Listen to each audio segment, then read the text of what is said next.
नमस्कार बच्चों, आपका बहुत बहुत स्वागत है लेक्चर 2 में वेक्टर्स के। बच्चों, हम लोग ने लेक्चर 1 में इंट्रोडक्शन देखा था कि वेक्टर्स होते क्या हैं, ठीक है, डिफरेंट टाइप्स ऑफ वेक्टर्स क्या होते हैं। उसके बाद हम लोग ने उसे ये भी जाना था कि उसे रिप्रेजेंट कैसे करते हैं। देन सेकेंड लेक्चर में आज हम लोग बात करेंगे बच्चों, जो हम लोग का addition and subtraction of vectors होता है वो कैसे करते हैं, दो वेक्टर्स को हम लोग कैसे ऐड करते हैं, ठीक है, सब्ट्रैक्ट करते हैं।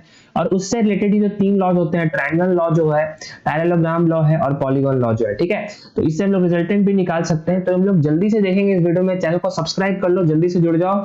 हम लोग बिना टाइम वेस्ट किए बढ़ते हैं lecture 2 on this very beautiful series, ठीक है बच्चों। स्टार्ट करते हैं हम लोग addition of vectors using triangle law, ठीक है। तो ट्रायंगल लॉ क्या होता है, देखो नाम से ही थोड़ा क्लियर हो जाना चाहिए कि इसमें ट्रायंगल का कुछ सीन आ रहा है, ठीक है। कहने का मतलब आप लोग मान लो कि आपके पास कोई दो वेक्टर है जिसे आपको ऐड करना है, ठीक है। तो वो कैसे ऐड करेंगे, उसके लिए हम लोग का एक स्पेशल लॉ होता है जिसको हम लोग ट्रायंगल लॉ ऑफ एडिशन बोलते हैं, ठीक है। जैसे मान लो आपके पास कोई स्केलर क्वांटिटी है, स्केलर क्वांटिटी लेट्स से आपके पास 2 kg लेट्स से राइस है, ठीक है। उसके साथ आपके पास एक और kg राइस है, तो इसको आपको दोनों को मिलाओगे तो डायरेक्ट आप लोग 3 kg राइस कर सकते हो, है ना।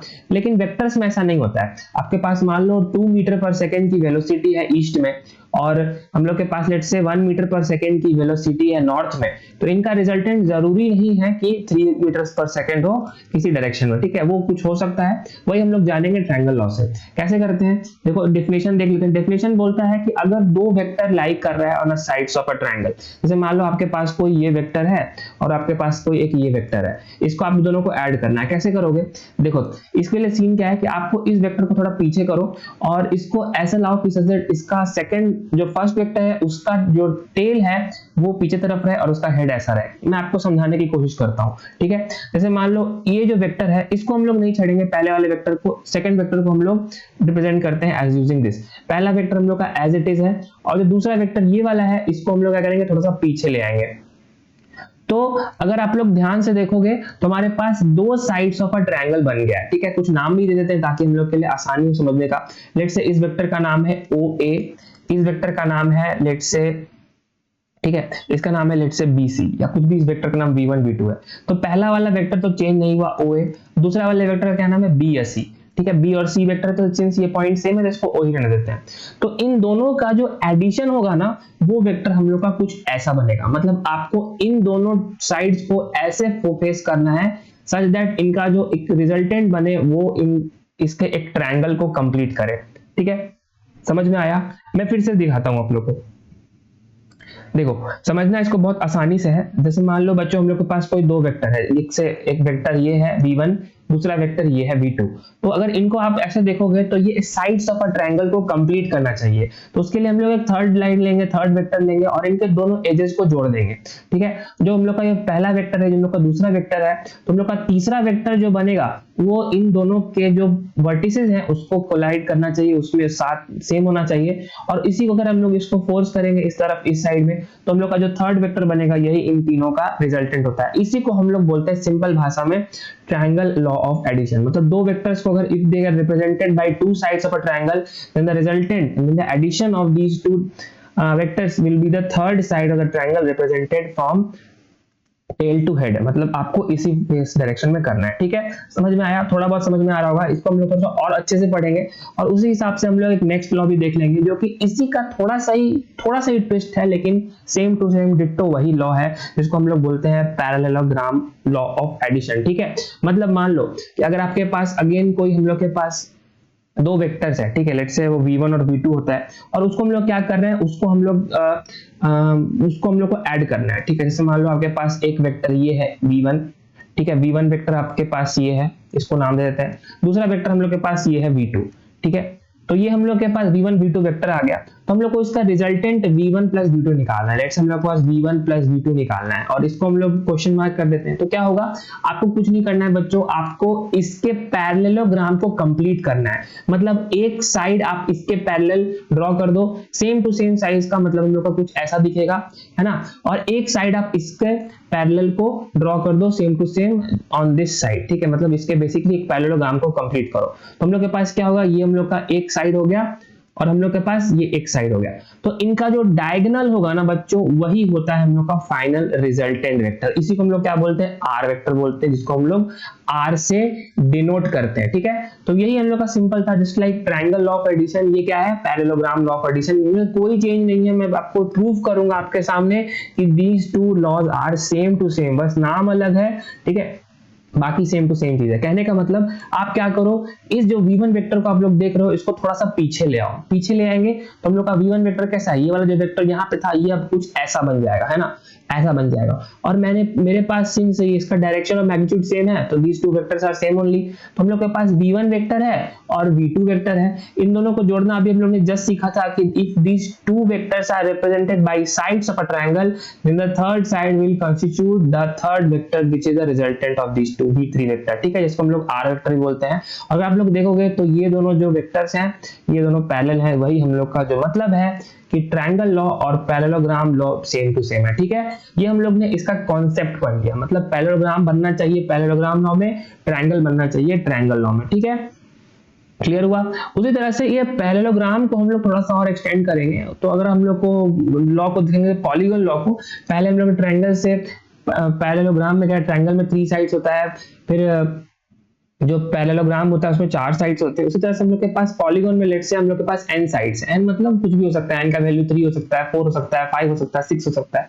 उसमें क्या है, डेफिनेशन ये है, if a number of vectors are represented in direction by sides of an open polygon. ठीक है, ओपन पॉलीगन, जैसे मान लो आपके पास पॉलीगन का मैं कितना, मैं लेट्स से 5 साइड बनाता हूँ। पहला साइड ये हुआ, ये एक वेक्टर हुआ। दूसरा साइड ये हुआ, 3 वेक्टर हुआ। तीसरा साइड ये हुआ, 4 वेक्टर हुआ। चौथा साइड ये हुआ, 5वां वेक्टर हुआ। ठीक है, v1 v2 v3 और v4।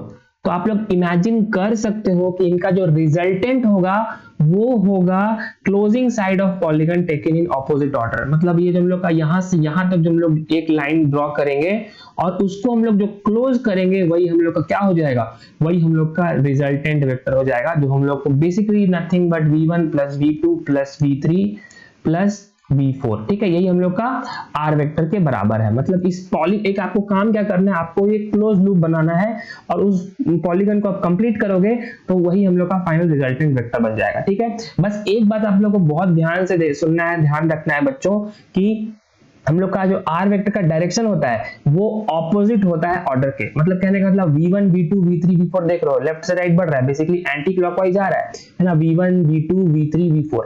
लेकिन जो r वेक्टर होगा वो इस एंटी क्लॉकवाइज के अपोजिट होगा, मतलब बेसिकली एक क्लॉकवाइज होगा। ठीक है, तो r वेक्टर का डायरेक्शन क्या है, हम लोग का ऐसा आ रहा है। ठीक है, उसी तरह से मैं आपको एक और एग्जांपल लेता हूं। लेट्स से हम लोग बहुत सारे साइड्स लेते हैं। एक वेक्टर ये हो गया, v2 वेक्टर ये हो गया, v3 वेक्टर ये हो गया, v4 वेक्टर ये हो गया, v5 वेक्टर ये हो गया, v6 वेक्टर ये हो गया।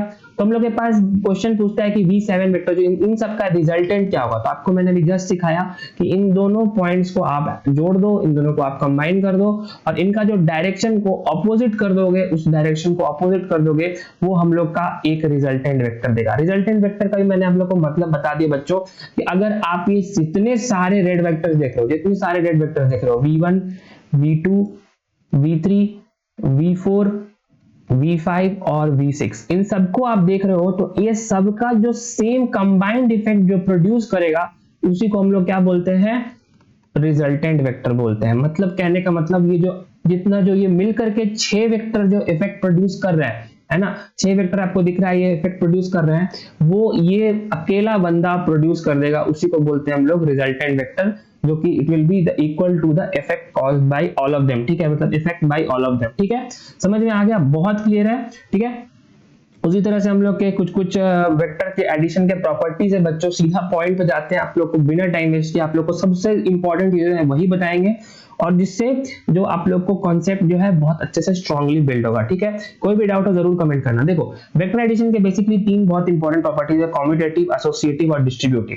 तो प्रॉपर्टी 1 को हम लोग क्या बोलते हैं बच्चों, कम्यूटेटिव लॉ बोलते हैं। ठीक है, कम्यूटेटिव लॉ बोलते हैं। कम्यूटेटिव का स्पेलिंग है CUMUTATIV। कम्यूटेटिव का मतलब क्या होता है बच्चों, कॉम्यूटेटिव प्रॉपर्टी, ध्यान से देखो, अगर a प्लस बी वेक्टर है, ठीक है, a प्लस बी वेक्टर है, दो वेक्टर को आप लोग ऐड कर रहे हो, आपको पता है a प्लस बी वेक्टर को हम लोग ऐसे रिप्रेजेंट करते हैं, ऊपर एक एरो लगा देते हैं, अगर वो b प्लस a के बराबर है, इसका मतलब सेटिस्फाई कॉम्यूटेटिव लॉ। तो बिल्कुल vector just like scalar is a commutative, holds commutative property true, ठीक है, मतलब कॉम्यूटेटिव प्रॉपर्टी वो होल्ड करता है। नेक्स्ट प्रॉपर्टी क्या है बच्चों, नेक्स्ट हम लोग का एसोसिएटिव प्रॉपर्टी,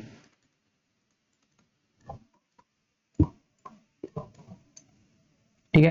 कहने का मतलब मान लो आपके पास कोई तीन वेक्टर है a प्लस बी प्लस सी, ठीक है, उसमें आपको क्या करना है, उसमें आपको मान लो शुरू में दो वेक्टर को ऐड किया, उसके बाद तीसरे वेक्टर को ऐड किया, that will be perfectly equal to शुरू में दूसरे और तीसरे वेक्टर को ऐड किया, फिर उसमें पहला वेक्टर ऐड कर दिया, मतलब अगर ये भी अगर आप लोग को होल्ड ट्रू कर रहा है तो उसको क्या बोलते हैं कि associative property it follows, and obviously vector follows associative property as well, ठीक है। देन हम लोग का थर्ड मोस्ट इंपॉर्टेंट प्रॉपर्टी क्या है बच्चा, डिस्ट्रीब्यूटिव प्रॉपर्टी है, बेसिकली स्केलर से मल्टीप्लाई हो जाता है, तो इसको हम लोग क्या बोलते हैं, डिस्ट्रीब्यूटिव प्रॉपर्टी। मैं आपको बताता हूं इसका मतलब क्या होता है, ठीक है। अगर मान लो आपके पास a प्लस बी वेक्टर है, ये वेक्टर एडिशन के बहुत प्यारे से और इंपॉर्टेंट रूल्स हैं, वो किसके बराबर होता है, n into a plus B vector is equal to na vector plus nb vector, ठीक है। ये हम लोग का क्या है बच्चों, ये हम लोग का डिस्ट्रीब्यूटिव प्रॉपर्टी है, ठीक है, समझ में आ गया, बहुत सही है, अभी कोई दिक्कत की बात नहीं है। अब हम लोग बढ़ते हैं इंपॉर्टेंट पॉइंट की तरफ, जहां पे जिसको हम लोग बोलते हैं कि रिजल्टेंट ऑफ टू वेक्टर्स कैसे देखते हैं। मतलब हम लोग ने अभी सीख लिया यार कि जैसे मान लो हम लोग के पास दो वेक्टर है, जैसे हम लोग के पास एक वेक्टर v1 है, दूसरा वेक्टर v2 है, ठीक है, तो इसके फिर हम लोग इसका रिजल्टेंट क्या होगा, इसका रिजल्टेंट हम लोग ने पैरेललोग्राम लॉ से जस्ट पढ़ा था अभी, इनके क्या करो, इस पैरेललोग्राम को कंप्लीट करो, तो इन दोनों के बीच का जो डायगोनल होगा वो क्या होगा, इन दोनों का रिजल्टेंट वेक्टर होगा, ठीक है, रिजल्टेंट वेक्टर, ठीक है। तो वही इसको रिजल्टेंट वेक्टर को तो मैंने मान लिया, तो रिजल्टेंट वेक्टर को हम लोग निकाल लेते हैं, ऐसा दिखता है, बट इसको अगर हम लोग को मैथमेटिकली देखना हो या इसको हम लोग को एनालाइज करना हो, तो ऑब्वियसली अगर वेक्टर ही है, इसका मतलब इसके दो पार्ट्स होंगे, एक तो पहला इसका मैग्नीट्यूड होगा, ठीक है, और दूसरा हम लोग के पास क्या होगा, इसका डायरेक्शन होगा, ठीक है। मैग्नीट्यूड मतलब नथिंग बच्चों, मतलब उसका नंबर कितना है, उसका क्वांटिटी क्या है, डायरेक्शन मतलब वो उसका थीटा कितना है, समझ में आ रहा है, नहीं आ रहा है मैं अभी तुरंत समझाता हूं, ठीक है। हम लोग के पास इंफॉर्मेशन क्या है बच्चों, इंफॉर्मेशन है कि v1 वेक्टर ये है, v2 वेक्टर ये है, हम लोग को v1 के बारे में पता है, v2 वेक्टर के बारे में पता है, मतलब इसके हम लोग को मैग्नीट्यूड्स एंड डायरेक्शंस पता है इन दोनों वेक्टर के। तो r का हम लोग मैग्नीट्यूड डायरेक्शन कैसे निकालेंगे, ध्यान से देखो। तो अभी मैं आपको इस स्लाइड में बेसिकली इसका आंसर दे देता हूं, ठीक है, ताकि आप लोग को याद रहे। अभी मैं इसको ड्राइव भी करूंगा, ध्यान से देखो। हमारे पास इनपुट क्या है बच्चों, हम लोग के पास v1 वेक्टर पता है, v2 वेक्टर पता है, और इनके बीच का एंगल भी पता है, ये हम लोग के पास इंफॉर्मेशन है। तो हम लोग को r वेक्टर निकालना है, तो r वेक्टर के लिए हम लोग को अगेन इसका क्वेश्चन क्या है, मैग्नीट्यूड डायरेक्शन क्या होगा। तो बच्चों इसका मैग्नीट्यूड क्या होता है ना, r वेक्टर को मैग्नीट्यूड हम लोग ऐसे लिखते हैं, r वेक्टर के ऊपर मॉडुलस लगा दो, मतलब इसका मैग्नीट्यूड, मतलब आप स्क्वायर रूट में क्या करेंगे, v1 स्क्वायर को करेंगे, फिर v2 स्क्वायर को करेंगे, plus 2v1 v2 cos theta करेंगे, ठीक है। मतलब आपको क्या करना है, मैग्नीट्यूड निकालने के लिए दोनों वेक्टर को स्क्वायर को ऐड करना है, प्लस उसके 2 इंटू v1 v2 के cos थीटा से मल्टीप्लाई करके उसको ऐड कर देना है, ये इसका मैग्नीट्यूड बन जाएगा, बहुत इंपॉर्टेंट है। और उसी तरह से नेक्स्ट पॉइंट क्या है कि इसका डायरेक्शन निकालना। तो डायरेक्शन बच्चों आप ऐसे याद रखो, हम लोग को डायरेक्शन मतलब क्या है, डायरेक्शन मतलब नथिंग बट वो एंगल है ना, एंगल ये कितना झुका हुआ है, r वेक्टर किसी के भी रिस्पेक्ट में, अगर आप लोग चाहे ये भी निकालो या ये भी निकालो एक ही बात है। तो मैं क्या करूंगा कि इसको अल्फा निकाल लूंगा, मतलब v1 से कितना वो ऊपर उठा हुआ है, v1 से कितना वो इंक्लाइंड है।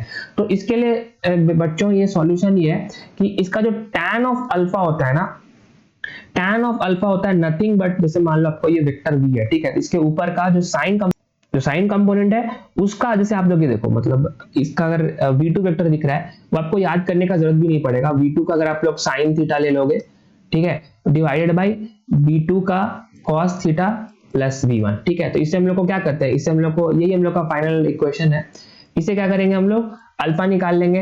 बच्चों अल्फा कैसे निकालेंगे, अल्फा के लिए tan को हम लोग को इधर भेजना पड़ेगा, तो हम लोग इधर भेजते हैं तो वो क्या होता है, tan इनवर्स हो जाता है। इनवर्स मतलब क्या है, नथिंग मतलब अगर आप ट्रिगोनोमेट्री में, जैसे आप लोग को मैं आपको एक बहुत अच्छा एग्जांपल याद होगा, cos 45 डिग्री कितना होता है, वो होता है 1/√2 है ना। तो cos को आप लोग इधर ले जाओगे तो वो 1/cos नहीं बनेगा, ठीक है, 1 वो cos नहीं बनेगा, ये गलत है। इसको इधर ले जाने के लिए लोग इनवर्स यूज करते हैं, तो उसी इनवर्स को हम लोग क्या बोलते हैं, inverse of a trigonometric function. तो 45 डिग्री को हम लोग लिख सकते हैं cos इनवर्स 1/√2, ठीक है। ट्रिग्नोमेट्री में ऐसे ही चलता है, ठीक है। ऑलराइट, तो ये आप लोग को इनवर्स का मतलब समझ में आया। तो मैं क्या करूंगा, इसी इनवर्स का यूज करूंगा यहाँ पे और सिंपली इसको उधर ले जाएंगे।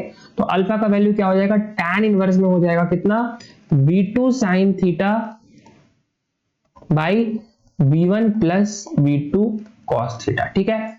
अब जल्दी से इसे देख लेते हैं कि डिराइव कैसे करता है, ठीक है। उसके लिए हम लोग सॉलिड एग्जांपल लेंगे। अभी आप देखो ध्यान से क्या कर रहे हैं हम लोग कि सिंपली पाइथागोरस थ्योरम यार क्लास 7th में पढ़ा था, उसी का उससे एक कॉन्सेप्ट ज्यादा यूज नहीं होगा। आपके पास इनपुट क्या है, आपके पास इनपुट है कि हम लोग के पास एक वेक्टर v1 है, ठीक है, इस डायरेक्शन में, और एक वेक्टर हम लोग के पास v2 है इस डायरेक्शन में, ठीक है। और इनके बीच का एंगल क्या है, इनके बीच का एंगल हम लोग का थीटा है। तो हम लोग को r वेक्टर जानना है। तो r वेक्टर जानने के लिए क्या करेंगे, इसको थोड़ा सा अच्छे से ड्रॉ करते हैं, ठीक है। v2 वेक्टर है और ये हम लोग का v1 वेक्टर है। तो इनके बीच का r क्या होगा, इनके बीच का एंगल। तो हम लोग क्या करेंगे, नथिंग बट, ध्यान से देखो बच्चों, इसका जो कंपोनेंट है ना उसको हम लोग इधर ले लेंगे। हम लोग को ऑब्वियसली पता है कि ट्रायंगल लॉ से हम लोग के पास आंसर क्या है, हम लोग का ये r वेक्टर हम लोग का आंसर है, रिजल्टेंट वेक्टर। तो इसको क्या कर रहे हैं, नथिंग बट इसका जो हम लोग का v2 वेक्टर है ना, यहाँ से एक परपेंडिकुलर डालेंगे। तो परपेंडिकुलर डालेंगे तो हम लोग के पास एक यहाँ पे एक एक्स्ट्रा डिस्टेंस आ जाएगा। जैसे मान लो ये हम लोग के पास ये समथिंग डिस्टेंस है, यहाँ से यहाँ का समथिंग डिस्टेंस है, ठीक है। इसका हम लोग को मैग्नीट्यूड पता है, वो कितना है, v1 वेक्टर का मॉडुलस। और हम लोग के पास यहाँ पे एक एक्स्ट्रा डिस्टेंस है, वो कितना है, अगर हम लोग इसको देखें तो ठीक है, आप देख सकते हो ये हम लोग का थीटा है और ये हम लोग का कितना है, r वेक्टर, इसका एंगल कितना झुका हुआ है अल्फा से, ठीक है, मतलब v1 वेक्टर से। तो हम लोग क्या करेंगे, इसी राइट एंगल ट्रायंगल पे ना पाइथागोरस थ्योरम लगा देंगे। तो पाइथागोरस थ्योरम क्या बोलता है, पाइथागोरस थ्योरम बोलता है hypotenuse square is equal to perpendicular square plus base square, nothing else, इससे ज्यादा कुछ नहीं है बच्चों। तो v2 स्क्वायर अगर आप लोग देखोगे तो वो क्या हो जाएगा, इसका जो पाइथागोरस थ्योरम लगाएंगे बड़े वाले ट्रायंगल पे, तो v2 स्क्वायर क्या हो जाएगा, v2 स्क्वायर देखो बड़े वाले ट्रायंगल पे v2 स्क्वायर हो जाएगा v1 प्लस ये डिस्टेंस है ना, ये हम लोग का बेस हो जाएगा। परपेंडिकुलर तो हम लोग का ये क्लियर है। तो v2 स्क्वायर क्या हो जाएगा, नथिंग बट परपेंडिकुलर, देखो बच्चों वो हो जाएगा r का cos अल्फा। या मैं इसको इजी करने के लिए एक और काम करता हूं, इसको हम लोग थोड़ा सा और आसान करते हैं ताकि हम लोग को अच्छे से समझ में आ सके। इस फिगर को और बड़ा करते हैं, ठीक है। ट्रायंगल लॉ से इसको प्रूव करेंगे, ठीक है। पैरेललोग्राम लॉस के बजाय हम लोग ट्रायंगल लॉ से प्रूव करेंगे। और सिंपली हम लोग सिर्फ और सिर्फ जो हम लोग का जो पाइथागोरस थ्योरम है, सिर्फ और सिर्फ उसी का इस्तेमाल करेंगे। ध्यान से देखो तो बच्चों हम लोग के पास क्या है, हम लोग के पास दो इनपुट है कि हम लोग के पास एक वेक्टर v1 है और दूसरा वेक्टर क्या है हम लोग के पास, दूसरा वेक्टर हम लोग के पास v2 है, ठीक है। और इसका जो रिजल्टेंट है वो हम लोग ने भी जस्ट बताया आपको, वो क्या है, हम लोग का r वेक्टर है, ठीक है। हम लोग के पास एक और इनपुट है कि इन दोनों के बीच का एंगल क्या है, इन दोनों के v1 v2 के बीच का एंगल थीटा हम लोग को पहले से पता है, ठीक है। ये हम लोग को चीज पहले से पता है। अब हम लोग क्या करेंगे, हम लोग को रिजल्टेंट निकालना है बच्चों।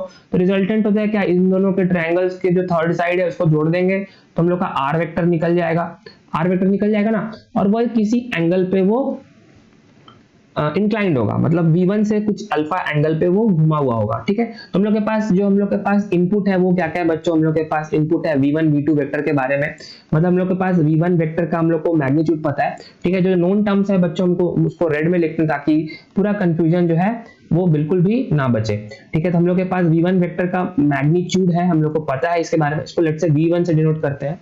और हम लोग के पास v2 वेक्टर का भी मैग्नीट्यूड पता है जिसको हम लोग v2 से डिनोट करते हैं।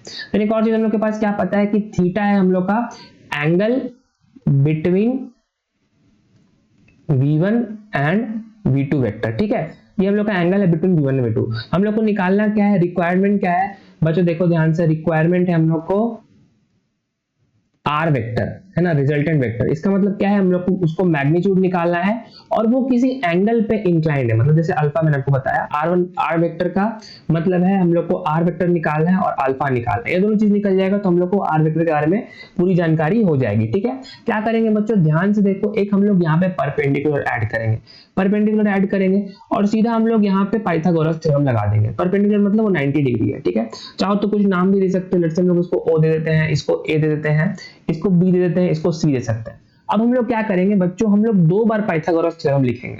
हम लोग अगर बड़े ट्रायंगल में देखें, अगर हम लोग OC स्क्वायर में देखें, बड़े ट्रायंगल में OCC मतलब इन ट्रायंगल OBC, तो OC स्क्वायर किसके बराबर है बच्चों, ध्यान से देखो, बेस प्लस परपेंडिकुलर, मतलब अगर मैं OB square plus BC square लिखूं तो किसी को कोई दिक्कत नहीं ना।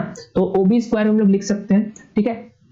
ये हम लोग के पास इक्वेशन नंबर 1 है। तो वहां पे OB स्क्वायर क्या है, basically OA plus A B square, है ना, मतलब पूरा जो लेंथ है वो किसके बराबर है, इस लेंथ के बराबर प्लस इस लेंथ के बराबर ओ ए प्लस ए बी, और बी सी स्क्वायर में कोई चेंज नहीं आएगा। हम लोग के पास एक इक्वेशन आ चुका है, ठीक है। दूसरा इक्वेशन मैं क्या करूंगा, ये सेम काम करूंगा ना इस वाले एंगल के लिए करूंगा, जैसे हम लोग इस वाले एंगल करेंगे। तो अब हम लोग क्या करें, इसको हम लोग बराबर करते हैं, ध्यान से देखना,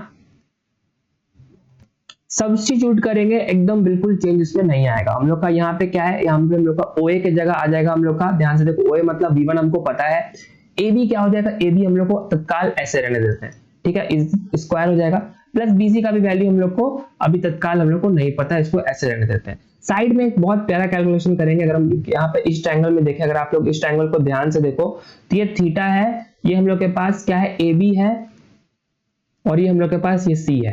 तो अगर हम लोग को इसका V2 पता है तो मैं इस पे दो चीजें लिखूंगा, मैं इस पे पहला लिखूंगा साइन थीटा, वो क्या होता है, और दूसरा इस पे लिखूंगा कॉस थीटा, वो क्या होता है। तो साइन थीटा क्या होता है बच्चों, होता है परपेंडिकुलर बाय हाइपोटेनस, मतलब इस थीटा के जो ऑपोजिट साइड है उसको हम लोग बोलते हैं परपेंडिकुलर, और उसके जो हाइपोटेनस तो एक ही है, मतलब V2, ठीक है। उस तरह से मैं इस पे पहले मैंने ये काम किया, दूसरा का मैं काम करूंगा, कॉस थीटा लिखूंगा। कॉस थीटा मतलब वो थीटा जिस बेस पे लाई कर रहा है वो क्या हो जाएगा, बेस पे हो जाएगा AB, और हम लोग को हाइपोटेनस तो पता है, V2 हम लोग को पता है, तो V2 एज इट इज हो जाएगा। इससे क्या है, हम लोग को BC का वैल्यू निकल जाएगा और AB का वैल्यू निकल जाएगा। तो हम लोग के पास AB क्या आ गया बच्चों, AB आ गया V2 cos थीटा, और हम लोग के पास BC क्या आ गया बच्चों, V2 इंटू साइन थीटा, ठीक है, V2 इंटू साइन थीटा हम लोग के पास हो गया BC। सेम टू सेम अगर मैं यहाँ पे सब्स्टिट्यूट करूँ तो किसी को कोई दिक्कत, V1 को ऐसे रहने देते हैं, AB को क्या कर रहे हैं, AB को हम लोग V2 cos थीटा कर देते हैं, ठीक है। उसी तरह से BC को क्या करेंगे, BC को हम लोग करेंगे V2 sin थीटा का होल स्क्वायर, ठीक है। बस इसको एक्सपैंड कर देना है, तो हम लोग को a प्लस बी का होल स्क्वायर पता है, a square plus B square plus 2ab, v1 square plus v2 square cos square theta plus 2v1 v2 cos theta, ठीक है। उस तरह से ये जो नेक्स्ट टर्म है वो उसको हम लोग को बस स्क्वायर करना है, तो इसमें कोई चेंज होगा नहीं, तो v2 square sin square theta, ठीक है। और राइट हैंड साइड में हो गया, लेफ्ट हैंड साइड में हम लोग को बस सेम टू सेम यही रख देंगे, OC का मतलब क्या है बच्चों, OC मतलब R वेक्टर इटसेल्फ, तो R वेक्टर का स्क्वायर है। अब ध्यान से देखो, ये V1 स्क्वायर को हम लोग एज इट इज लिख देते हैं, इस वाले को, V2 स्क्वायर को भी हम लोग 2v1 v2 को भी हम लोग एज इट इज लिख देते हैं 2v1 v2 cos थीटा। अब एक काम क्या करेंगे, जादू करेंगे यार, कि v2 स्क्वायर को कॉमन ले लेंगे। तो v2 स्क्वायर को जैसे कॉमन लिया मैंने बच्चों, ये क्या बन गया, sin cos square theta plus sin square theta, और किसी भी एंगल के लिए अगर cos स्क्वायर थीटा और sin स्क्वायर थीटा को ऐड कर रहे हैं उसका वैल्यू हो जाता है 1। तो हम लोग के पास रिजल्टेंट वेक्टर का वैल्यू आ चुका है। मतलब क्या है, अगर मैं ये सेम फिगर फिर से बनाऊं, हम लोग के पास ये v1 वेक्टर है तो हम लोग को पता है, हम लोग के पास ये v2 वेक्टर है जो हम लोग को भी पता है, और इनके बीच एक रिजल्टेंट r जो आ रहा है उसका जो हम लोग ने अभी जस्ट निकाला है, R square is equal to v1 square plus v2 square plus 2v1 v2 cos theta, तो हम लोग को इसका वैल्यू आ गया। अब क्या करेंगे यार, ये आर स्क्वायर का हम लोग को स्क्वायर को हटा देंगे, तो स्क्वायर हटाने के लिए मतलब यहाँ पे लग जाएगा स्क्वायर रूट, तो हम लोग का आर रिजल्टेंट का जो मैग्नीट्यूड है वो हम लोग को आ चुका है, जो मैंने आपको फर्स्ट स्लाइड में ही बता दिया था, बिल्कुल बिना किसी डाउट के हम लोग का आर आ गया, ठीक है। एक और चीज हम लोग का बाकी रह गया, क्या रह गया वो बच्चों, रह गया हम लोग का ये अल्फा एंगल, ठीक है। हम लोग को थीटा पता है, हम लोग को ये यहाँ पे जब थीटा दिख रहा है जो एंगल बिटवीन v1 v2 है वो हम लोग को पता है, बट अल्फा नहीं पता है। अल्फा के लिए क्या करेंगे, अगेन वही same to same right angle triangle draw कर लेंगे, और हम लोग इस बड़े वाले ट्रायंगल पे tan अल्फा लिख देंगे, ठीक है। tan अल्फा क्यों लिखेंगे, क्योंकि हम लोग को उसके साथ की सारी चीजें पता है, ठीक है, ठीक है। तो अगर मैं tan अल्फा लिखूं यहाँ पे बच्चों, तो वो क्या होगा, ये वाला साइड होगा, तो v2 का भी देखोगे बेसिकली ये वाला कंपोनेंट है ना, बेसिकली v2 का sin थीटा। उस तरह से आप लोग को ये वाला कंपोनेंट बोलेंगे वो क्या होगा, मतलब इस ट्रायंगल में देखो, जब भी मैंने आपको जस्ट जो दिखाया था ऊपर, अगर मैं इस ट्रायंगल की बात फिर से करूं, फिर से दिखाता हूं, कोई दिक्कत की बात नहीं है। ये v2 है, ये थीटा है, तो ये क्या होगा, ये क्या होगा, अभी जस्ट मैंने आपको बताया था, पीछे जाके स्लाइड भी देख सकते हो, ये वाला हो जाएगा ना v2 का, जो अगर एक किसी हाइपोटेनस को आप बेस में कन्वर्ट करते हो तो वो उसका कॉस कंपोनेंट हो जाता है। उस तरह से अगर आप लोग किसी हाइपोटेनस को अगर आप लोग परपेंडिकुलर में कन्वर्ट करते हो तो वो उसका साइन कंपोनेंट हो जाता है, ठीक है। जैसे अभी दिखाया आपको, अगर नहीं तो आप लोग फिर से ट्राई करना चाहते हो तो साइन थीटा का वैल्यू लिखना, कॉस थीटा का वैल्यू लिखना और उसको देखना, तो वो आपके इसी के बराबर आ जाएगा, ठीक है।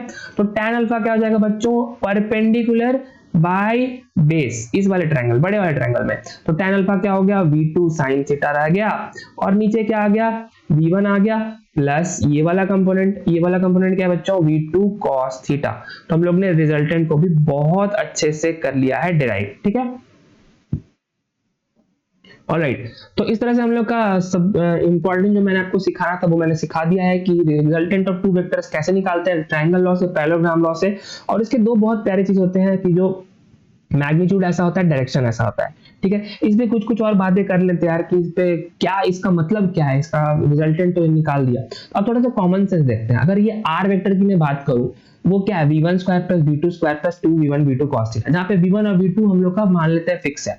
हम लोग थीटा को चेंज करते हैं, जैसे मानते हैं कि अगर हम लोग इस r का वैल्यू मैक्सिमम कब होगा, r का वैल्यू मैक्सिमम तब होगा जब theta is equal to basically cos theta is equal to 1 हो, क्योंकि हम लोग को पता है बच्चों cos थीटा की वैल्यू कहां से कहां लाई करती है, cos थीटा -1 से 1 के बीच में लाई करता है, ठीक है। cos थीटा -1 से 1 के बीच में लाई करता है, मतलब इसकी मैक्सिमम वैल्यू क्या होती है, 1 होती है। तो हम लोग का r मैक्सिमम कब होगा, जब cos थीटा मैक्सिमम होगा, और cos थीटा मैक्सिमम हुआ तो ये यहाँ पे ये सीधा हम लोग का v1 square plus v2 square plus 2v1 v2 हो गया क्या, है ना। सेम टू सेम ध्यान से देखो, फिर से लिख रहा हूँ, v1 square plus v2 square plus 2v1 v2, और इसको स्क्वायर रूट करेंगे तो क्या होगा, ये होगा मतलब बेसिकली v1 प्लस v2 का होल स्क्वायर का स्क्वायर रूट, यानी बेसिकली v1 प्लस v2। मतलब अगर दो वेक्टर्स के बीच का एंगल 0 डिग्री है, मतलब they are what type of vector, मैंने आपको लास्ट क्लास में बताया था, याद करो। इसको हम लोग क्या बोलते हैं, अगर एक ही डायरेक्शन में हम लोग का वेक्टर हो तो उस वेक्टर को बोलते हैं हम लोग कोलिनियर वेक्टर। मतलब अगर मान लो दो वेक्टर सेम डायरेक्शन में है तो cos थीटा क्या है, यहां से आके बीच का जो एंगल है, जो थीटा है, उसकी वैल्यू 0 डिग्री है, मतलब वो मैक्सिमम है। उसी तरह से मान लो दो वेक्टर अगर सिंपली अपोजिट हो जाए, जैसे मान लो एक वेक्टर ऐसे जा रहा है, दूसरा वेक्टर अगर ऐसे जा रहा है, ठीक है, मतलब इसके बीच का एंगल कितना है, 180 डिग्री है, तो ये क्या है, अपने आप को मैक्सिमम रेजिस्टेंस करेगा, इसलिए वो जो r की वैल्यू हो जाएगी वो मिनिमम हो जाएगी। r minimum is equal to v1 square plus v2 square minus 2v1 v2, ठीक है। ये कैसे आया बच्चों, ये मैंने बेसिकली cos थीटा को -1 कर दिया, क्यों, क्योंकि जैसे थीटा की वैल्यू 180 डिग्री होती है, एक दूसरे को अपोजिट करता है, तो cos थीटा की वैल्यू क्या हो जाती है, -1 हो जाती है। तो यहाँ पे -1 चढ़ेगा, तो इसको आप लोग पता है ये a माइनस बी का होल स्क्वायर है, तो इसका स्क्वायर रूट लग जाएगा, तो a माइनस बी हो जाएगा इसका r मिनिमम वैल्यू, ठीक है। और उस तरह से tan अल्फा भी देख सकते हो, अगर सिंपली अगर थीटा की वैल्यू 0 हो तो tan अल्फा क्या हो जाएगा, v2 बाई v1 हो जाएगा, ठीक है। मतलब अल्फा, मतलब थीटा की वैल्यू अगर 0 हो तो sin 0 by 0 इधर 0 हो जाएगा by something that is 0 only.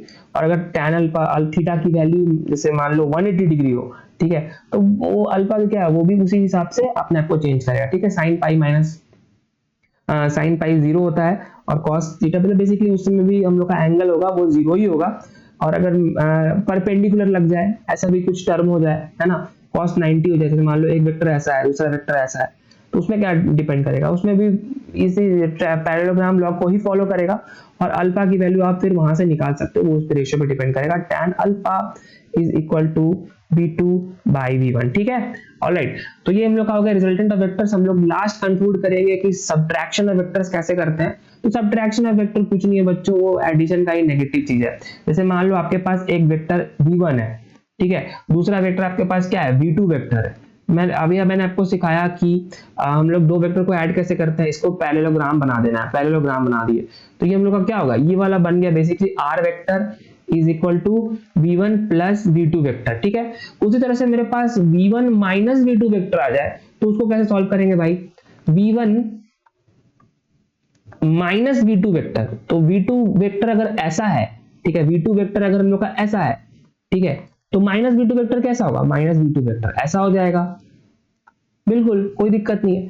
तो इस पे हम लोग पैरेललोग्राम लॉ लगा देंगे, इस वाले पे लगाएंगे तो इसको हम लोग ऐसे सॉल्व करेंगे तो ये हम लोग का डायगोनल बन जाएगा। तो इस वाले डायगोनल को हम लोग r वेक्टर का नाम दे देंगे, तो ये हम लोग का r2 वेक्टर हो गया, basically resultant of subtraction of vector. तो v1 vector minus v2 vector is nothing but v1 vector plus of minus v2 vector, ठीक है। तो हम लोग का रिजल्टेंट आ गया, ठीक है। इस तरह से हम लोग का ये स्लाइड भी कंप्लीट हुआ, इस तरह से हम लोग के आज की सेशन भी कंप्लीट होती है बच्चों। आई होप आप लोग को सारा इंफॉर्मेशन समझ में आया होगा। कोई भी दिक्कत है, कमेंट है, डाउट है, जरूर से जरूर कमेंट करना। हम लोग ने काफी इंपॉर्टेंट चीजें सीखी आज। एडिशन सब्ट्रैक्शन के साथ हम लोग ने काफी जरूरी रिजल्टेंट ऑफ टू वेक्टर्स पढ़ा है, जो इस क्लास का हाईलाइट है, ठीक है। मिलते हैं नेक्स्ट वीडियो में बच्चों, तब तक के लिए जय हिंद।